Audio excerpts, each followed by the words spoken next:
그러면 다산 정약용 선생은 실학의 집대성자다 이렇게 말씀을 전 시간에 드렸는데요. 그렇다면 지금부터는 그 실학이 그렇게 좋은 학문이라면 왜 조선 후기에 정책으로 이것이 실현이 되지 못했을까? 그 안타까운 사연을 좀 우리가 알아봐야 될 것 같습니다. 앞에서 다산 정약용은 정조와 함께 개혁정책을 추진한 인물이라고 말씀드렸는데요. 정조는 사도세자의 아들이고 영조의 손자죠.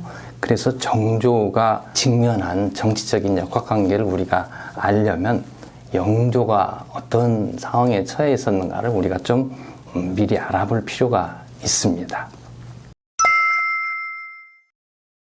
잘 아시는 바와 같이 영조는 숙종의 아들이죠. 숙종의 아들인데 영조 앞에 임금은 또 배다른 형인 경종이 있었습니다. 이 경종이 바로 말도 많고 탈도 많은 장희빈의 아들이기도 했죠. 우리 국민들은 장희빈과 경종에 대해서 정말 많은 사실들을 알고 있습니다. 드라마가 굉장히 많이 나왔기 때문이죠. 그래서 제가 여기서 자세히 언급하는 것은 피하겠는데요. 우리 다산 정약용과 관련시켜서 다산 정약용과 그 학파는 장희빈과 경종을 지지했습니다. 이것만 지적하고 넘어가도록 하겠습니다. 영조는 아버지가 임금 숙종인데요. 어머니는 누구냐? 숙빈최 씨 이렇게 이제 문헌에 나옵니다. 그래서 굉장히 멋있는 분 같아 보이는데 사실은 이분은 궁중에서 무술이 역할을 했던 천민이었죠. 천민이었는데 이제 숙종에 흔히 승은을 입어가지고 영조를 낳았습니다. 그러니까 영조는 아버지는 임금이지만 어머니 쪽으로는 천민의 피가 흐르는 그런 취약점을 가진 임금이었어요. 그런데 조선시대 27명의 임금 중에서 영조가 임금 노릇을 제일 오래 했습니다. 52년 가까운 기간 임금이 자리에 있었거든요. 사실 조선시대를 지배했던 양반 사대부들은 명분 따지고 의리 따지고 혈통 당연히 중요하게 생각하죠. 그런데 어머니 쪽이 천민의 혈통이 있는 영조를 임금으로 받아들였다는 것은 사실 탐구 대상이기도 합니다. 그 부분에 대해서 정치공학적으로 거칠게 말씀드리면 인현왕후를 지지했던 세력이 노론이고요. 장희빈을 지지했던 세력이 남인이고요. 경종을 지지했던 세력이 소론이었습니다. 그래서 노론 측에서 이 장희빈과 경종을 미워해가지고 이들을 제압하는 방법으로서 무술이의 아들인 영조를 임금으로 올렸다. 이렇게 볼 수도 있는 대목이었습니다. 그래서 굉장히 많은 우여곡절을 거치면서 영조가 임금이 됐습니다. 그러니까 노론들은 영조가 신분적으로 큰 문제가 있는데도 불구하고 임금으로 추대했던 노론 측에서는 당연히 장희빈을 지지하는 남인과 경종을 지지했던 소론을 처벌해달라고 요구하는 것은 당연한 순서겠죠. 영조도 아마도 그 요구를 들어주고 싶었을 것입니다. 그런데 영조가 살펴보니까 만약 자기를 지지했던 사람들의 요구를 그대로 들어주었다가는 나라가 망할 것 같다라는 위기의식을 느끼게 되었습니다. 그래서 영조가 내세운 것이 탕평책이었습니다. 그러니까 우리가 공부했던, 구사 시간에 공부했던 영조 탕평책은 중요한 특징이 무엇이냐면 본인을 지지했던 세력의 의지를 거스르는 정책이었다는 것입니다. 이게 영조 탕평책의 비극을 낳는 하나의 씨앗이었다고 저는 보고 있습니다. 그렇지만 영조 탕평책은 성과가 있었습니다. 아까 말씀드린 균역법이 100년이 넘는 기간 동안 논의하다가 그나마 공포될 수 있었던 것은 탕평책이 없이는 설명할 수 없습니다. 그리고 정약용의 선배 정치인들, 이거를 이제 정치사에서 청남, 깨끗한 남인이다. 그래서 청남이라고 부르는데요. 그 선배 정치인인 최재공, 이가환, 이분들이 중앙정계에 발을 디딜 수 있었던 것도 영조 탕평책 덕분이었습니다. 그러니까 영조 탕평책은 성과가 있었다. 이렇게 말을 해야 되는데요. 그렇지만 지지층의 의지를 거스르는 정책은 성공하기 어렵다. 그 영조 탕평책의 실패를 상징하는 사건이 바로 사도세자의 죽음이었습니다. 사도세자가 누굽니까? 요즘식으로 말하면 대권 후보자지 않습니까? 그런데 궁중 안에서 뒤질 속에 갇혀서 굶어 죽었습니다. 어떻게 해서 이런 일이 일어날 수 있나? 이거는 일어날 수도 없고 일어나서도 안 되는 일이었죠. 그래서 어떻게 그런 일이 일어날 수 있는가에 대해서 많은 사람이 궁금하게 생각했습니다.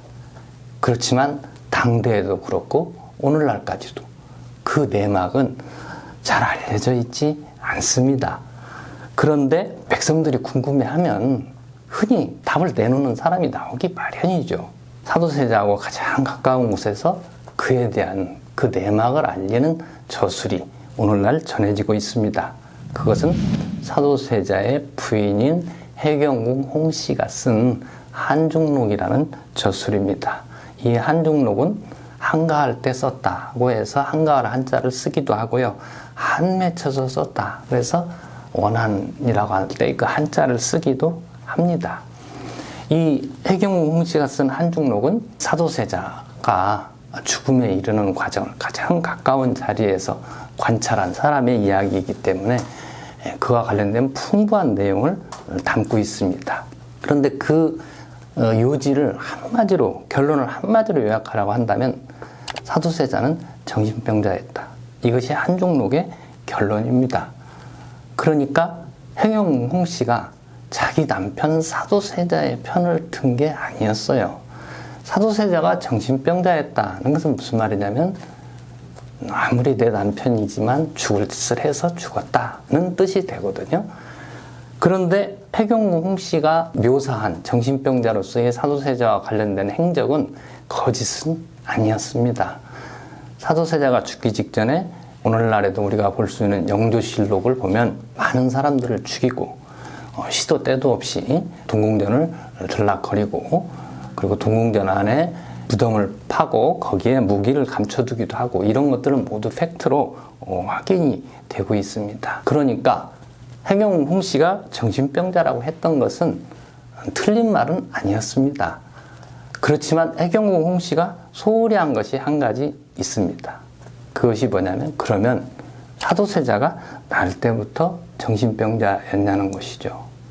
사도세자는 영조의 아들이긴 한데 정식 왕비의 아들이 아니고 후궁 영빈 이씨의 아들이었습니다.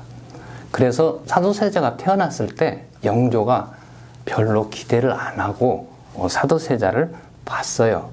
그런데 영조가 볼 때 사도세자가 뭔가 뛰어난 군주가 될 수 있는 자질이 있다고 판단을 해서 사도세자가 어렸을 때부터 굉장히 엄격하게 훈육했습니다. 그래서 예나 지금이나 부모가 자식에게 요구하는 공부 열심히 해라. 이거는 뭐 당연히 나오는 얘기였겠죠. 그런데 영조는 사도세자에게 공부 열심히 해라. 플러스 하나를 더 요구했습니다. 그것은 무엇이었냐면 우리 할아버지가 당한 삼전도의 치욕, 309고도 그것을 어떻게 하면 우리가 면할 수 있는지 연구해보라고 과제를 주었습니다. 제가 볼 때요, 역사를 전공하는 입장에서 볼 때 사도세자의 비극이 왜 발생했는가에 대해서 저도 궁금하게 생각을 했는데 제 나름대로 내린 결론은 뭐냐면 사도세자가 너무 착했다는 것입니다. 사도세자는 자기 아버지인 영조가 원하는 것을 모두 만족시키고 싶어 했습니다. 착했기 때문이죠. 그래서 영조가 공부를 열심히 하라고 해서 정말 공부를 열심히 했습니다. 그리고 영조가 어떻게 하면 삼전도의 치욕 같은 일을 면할 수 있는지 연구해보라고 그래서 열심히 연구를 했습니다. 그랬더니 놀랍게도 그 해답은 당시 이미 명쾌하게 나와 있었습니다. 실학자들이 주장하는 대동, 균역, 탕평에 입각해서 제도개혁을 해준다는 것이었습니다. 그래서 사도세자가 그것을 주장하게 되니까 신분적 하자를 가지고 있는 영조를 지지해서 임금으로 만들었던 세력은 사도세자가 제도개혁을 하겠다고 나오니까 영조에게 무엇을 요구했냐면 사도세자에게 그런 제도개혁을 못하도록 저지할 것을 요구했습니다. 그러나 영조도 그렇게 신하들의 말을 들어주지 않았을 뿐만 아니라 사실상 사도세자를 통제하기도 어려웠던 상황이었죠. 그러자 이 사도세자를 죽이려는 음모가 궁중 안에서 난무하기 시작했습니다. 사도세자가 죽은 뒤에 영조에게는 여러 가지 영조를 평가하는 기준이 될 수 있겠죠. 그러니까 자기 아들을 죽인 셈이니까 가장 쉽게 나올 수 있는 사람들의 이야기가 임금 노릇을 오래 하기 위해서 아들을 죽였다라는 혐의였습니다. 아까 말씀드렸죠. 영조는 무술이 아들인데 조선왕조 임금 중에서 가장 오랫동안 임금 노릇을 했거든요. 사도세자 죽을 때 이미 38년째 임금 노릇을 하고 있었고요. 그 이전에 가장 오래 임금 자리에 있었던 사람이 자기 아버지 숙종 46년이었습니다. 그래서 영조는 임금 노릇을 오래 하기 위해서 자기 아들을 죽였다라고 하는 혐의를 벗어나기 위해서 굉장히 많은 이야기를 했습니다. 그것은 사료로 지금 전해지고 있는데요. 예나 지금이나 그것은 사람들이 믿어주지 않는다라는 것이 문제였죠. 그래서 영조는 자기가 본인이 왕노릇을 오래 하기 위해서 아들을 죽인 게 아니라는 것을 세상에 보여줄 수 있는 확실한 팩트를 만들어두지 않으면 안 되었습니다. 그것이 뭐였냐면 바로 사도세자의 아들인 정조로 하여금 보위를 잇게 하는 것이었습니다. 그래서 정조를 세 손으로 책봉하고 동궁전에 두고 사도세자에게 했듯이 강력한 훈육을 했습니다. 그런데 궁중 안에서 그것을 받아들이지 못하는 여인이 한 사람이 있었습니다. 그것은 영조의 마지막 왕비 정순왕후 김씨였습니다. 영조가 66살 때 늦장가를 갔습니다. 임금이 66살에 늦장가를 간다고 해서 60살 먹은 할머니하고 결혼하는 것이 아닙니다. 중전간택의 기준은 항상 15, 16, 17에서 이루어집니다. 임금의 나이하고 관계가 없어요. 영조에게 중전을 추천된 사람이 간택된 사람이 바로 정순왕후 김씨였습니다. 그러니까 정순왕후 김씨가 영조하고 결혼한 것이 15살 때, 15살짜리가 66살 먹은 영조하고 결혼한 거죠. 그래가지고 정순왕후가 입궁에서 내명부의 주인이 돼서 뭘 했냐. 자기네 오빠, 자기네 삼촌, 자기네 집안, 자기네 당파 총동원해서 사도세자를 죽이는 음모를 진두지휘했습니다. 그래가지고 어렵게 사도세자를 죽이게 만들었는데 자기의 늙은 남편인 영조가 그 사도세자의 아들인 정조에게 보위를 잇게 하겠다고 하니까 정순왕후는 그것을 저지하기 위해서 동궁전에 있는 세손을 죽이려고 온갖 모략과 음모를 자행해서 최근에 드라마에서 이것이 모티브가 돼서 제작이 되기도 했던 것으로 알고 있습니다. 정순왕후 김씨와 노론들이 이와 같이 동궁전에 있는 세손을 제거하려고 하는 정치적 공작은 영조도 다 파악하고 있었습니다. 그러나 영조는 그것을 저지할 수 있는 힘이 없었습니다. 영조가 할 수 있는 일은 사도세자의 아들인 정조가 왕위를 잇도록 하고 죽는 것이었습니다. 그래서 정조는 자기를 죽여 없애려고 하는 궁중 내의 세력에 둘러싸여가지고 가까스로 임금이 될 수 있었습니다. 그렇다면 정조는 이러한 정치적 난국을 어떻게 헤쳐나가려고 했을까요? 다음 시간에 알아보도록 하겠습니다.